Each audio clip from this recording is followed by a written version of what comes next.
everybody, and welcome back to another edition of Paired Up and everything you need to know when it comes to social media and social media management. I've got the Paired Up ladies with me here today. My name's Kara. I'm going to be helping moderate the discussion. Let me go ahead and let everybody introduce themselves before we get started. Obviously, we're going to start with Kaylee.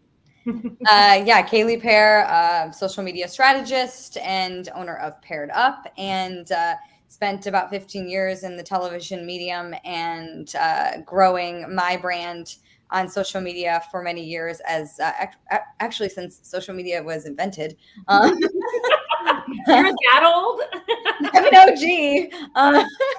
I remember when Facebook was only for certain college campuses, so back in the day. And then we've got Valerie here. Valerie, go ahead and take it away. Hello, I'm Valerie Johnson. I started with Paired Up about almost a year ago now, and I'm also a social media strategist. Okay, ladies, already? That's awesome. I know. So today we're going to talk about misconceptions about social listening and how to get it right. First off, Kaylee, let's just start with what social listening is and why it's important. Social listening. Okay. So there's a lot of times that I'm talking with clients about how we need to ask questions or we need to be paying attention to what the comments are on our posts or comments that are out there about the products or services that whichever, it may be about them or it may be about the entire business as a whole with several different types. Okay. So if it makes sense, you need to be paying attention to what people are talking about. Does that mean we need to take it fully to heart? No, sometimes we'll ask questions that we really frankly don't care what the answer is all the way, but you need to be using whatever the answers are or whatever the comments are, or whether the direct messages are to help with how you're presenting your social media or even just marketing strategy as a whole moving forward. So that's what really social listening is just really paying attention to what's going on out there. Okay, so I've got 4 misconceptions that we're going to talk about and how to do it right. The first one up here is the most popular platforms aren't necessarily the best ones. We always want to be in the popular group. And so I feel like this goes back to our high school days. But why is this a misconception? It's the same as kind of what we've talked about before when putting together your content.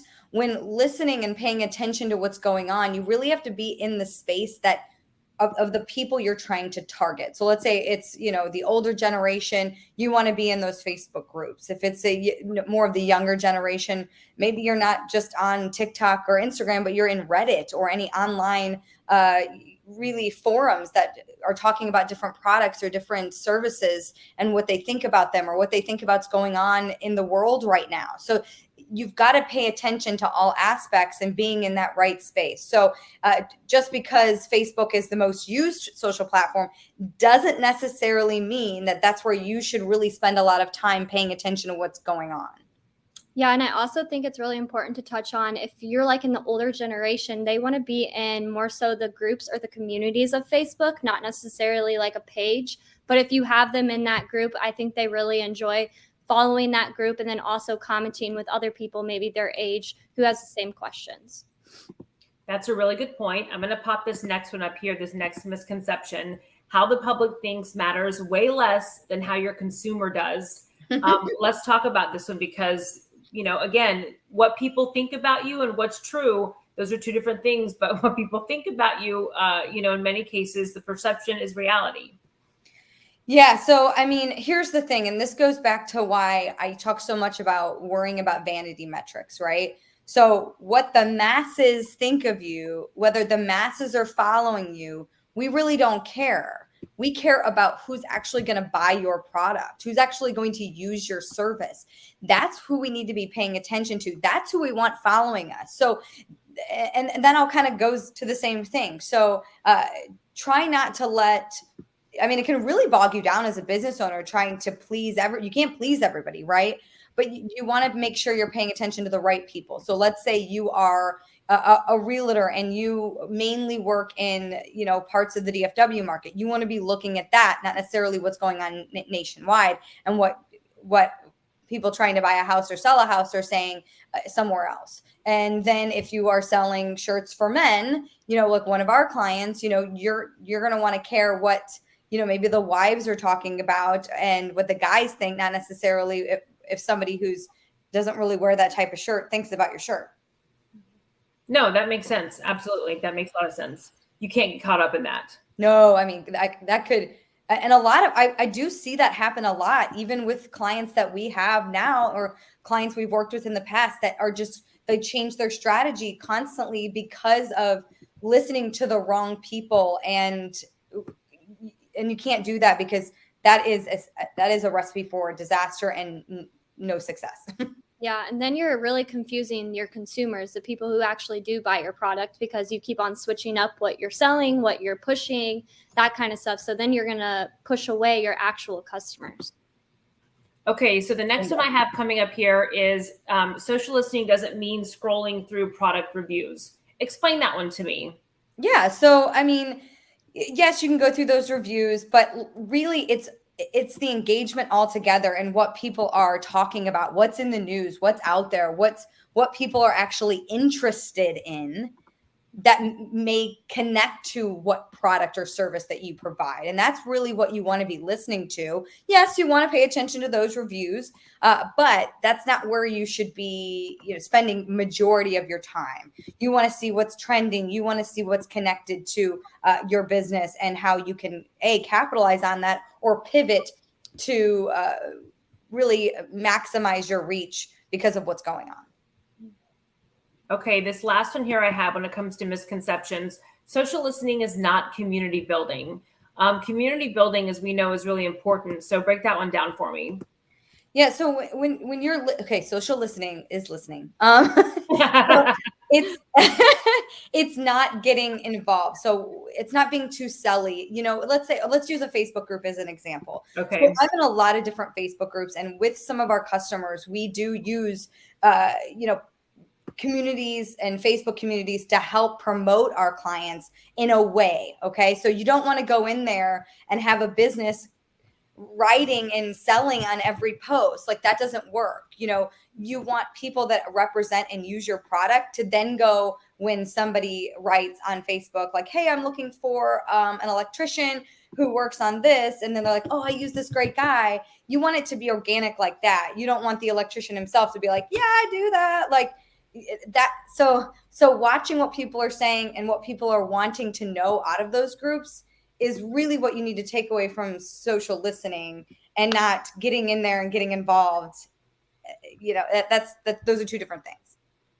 When is the right time to actually mention your product or mention something? I mean, like you said, you don't want to just do it right when you go in. When is it not awkward? When somebody asks for legit a product or a service or a person, if they say, yeah, what is that? Yeah, tag them. I would love to know. And then you can tag them, and there's some that they asked, hey, tag below somebody. And then you can go ahead and tag.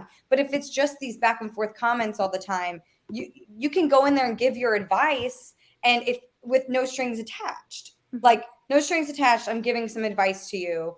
And then maybe 3 or 4 posts later, that's when you can approach it a little bit differently. Again, social media is a space that you need to be in for a long period of time. It's a marathon, not a sprint. So don't explode too quickly. No, absolutely. I mean, I've heard you say that many times. Mm-hmm. And it's for all aspects. Another one of my questions would be, how do you know when to join? Like the groups thing I find so interesting. Mm-hmm. And so when should someone join a group? How many groups? Like if you're a business, what does that look like? Yeah, so a lot of groups won't even allow pages to join. So there's where you have a little bit that, you can't just join a group as a page. It's using kind of influencer marketing in a way to where you're using a personal profile, whether it's you, whether it's a friend, whether it's a customer that you've used before that is in that group, or you jump into that group. And then you're just a part of that community to where you find the ways to be able to promote a client or promote yourself or promote a business. Yeah, and you can there's also groups in Pinterest as well, which is a really key feature for Pinterest, is they have these groups where you can join a group and then you are required to post maybe once or twice a month or something like that. And then those posts are then viewed to all of the group members. And that's an easy way to get your face and your brand in other people's profile. And Kara, to go back, and that's a great point, Valerie, and to go back to like the social listening is like, it's all about listening. Sometimes action, just stay back with those groups and learn what they're saying about certain things that could then in your head be like, oh, their question is this about something that we make. Let's make our next post say that. So that's what you're really focusing on. You're going, okay, what are they saying? How do I make sure how do I learn from this? You're listening. You're listening. Exactly. So, if, for example, like, let's say, I'm on social media and I'm scrolling and I see in a group that is about social media and businesses about several questions about the same topic, boom, I'm immediately thinking I need to address this on my platform for my businesses that follow me. Okay. So just, you have to think differently. Yep. It's social listening again, less words, less action, more absorbing and creating a plan. Paying attention. Okay. Listen, if you want to get a hold of Kaylee, she just did a big redo on her website. I know you're so excited about this. pairedupsocial.com. What can people find when they go to your website? So yeah, we did a whole bunch of new stuff on there. So now you can go there and you can set up a time to chat with me. You can also inquire about us working together and what kind of your budget is before even meeting with me. And then you can also look at some of our just packages that we have. Our starter packages, the pricing is already on the website, so you can see it. Make sure to look at what's included in those.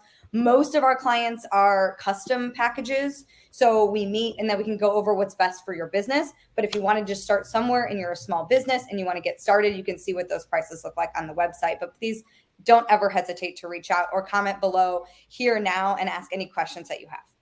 All right. Thank you, ladies, so very much. So keep listening. That's the point, and we'll see you at the next one. Bye, guys.